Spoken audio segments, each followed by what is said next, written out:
एक ठाकुर जी के परम भक्त थे त्रिपुरदास। तो त्रिपुरदास जी जो थे श्रीनाथ जी की गगदल बना के भेजते थे। गगदल जानते हैं, कंबल, सर्दियों में जो ठाकुर जी धारण करते हैं। तो त्रिपुरदास जी जो थे ये बहुत बड़े मंत्री थे, इनके पास मंत्री पद पर थे तो खूब धन आता था। तो ये बढ़िया सोने की जड़ाऊ, चांदी की जड़ाऊ, बढ़िया गगदल भेजते थे ठाकुर जी को। किसी ने जाके बादशाह से शिकायत कर दी, बोले त्रिपुरदास जी आपके खजाने के सारे पैसा लगा के गगदल बना के श्रीनाथ जी को भेज देते हैं। तो बादशाह ने इनको अपनी मंत्री पद से हटा दिया, और जैसे ये मंत्री पद से हटे कंगाली आ गई, गरीब हो गए। अब इनके पास इतना भी धन नहीं था कि गगदल खरीद के भेज सकें। तो एक लिखने वाली कलम थी इनके पास, वो कलम बेच दी जाकर के, तो उससे 1 रुपया मिला।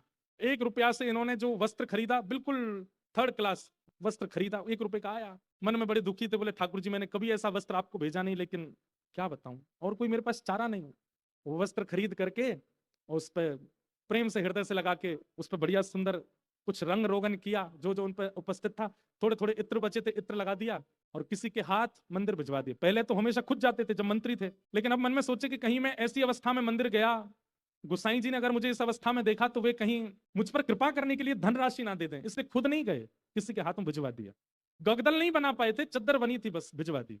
और कोई बात नहीं, ठाकुर जी समझेंगे मेरी परिस्थिति। शीतकाल का समय आया, यहाँ पर वो चद्दर जैसे ही पहुंची तो भंडारियों ने सोचा ये तो बिल्कुल सामान्य स्थिति की है, ये ठाकुर जी की सेवा में क्यों जावे, ऐसे ही रख दो इसको कहीं किनारे किनारे में कहीं रख दी। शीतकाल प्रारंभ हुआ, जैसे ही ठाकुर जी को गगदल पहनाई, रात्रि में शयन करा करके गुसाई जी चले गए। रात भर गुसाई जी ठिठरते रहे, मुंह कांपते रहे, हाथ पैर कांपते रहे। सुबह मंगला में जैसे ही दर्शन करने गए तो भीतर जाके जैसे ही ठाकुर जी को उठाया, और ठाकुर जी के दांतों की आवाज आ रही थी, cut cut cut cut cut cut जोर से, और ठाकुर ठिठर रहे हैं जोर से। गुसाई जी बोले 5-5 गगदल पहना रखी हैं फिर भी ठिठर रहे हैं, अंगीठी जला के लाओ।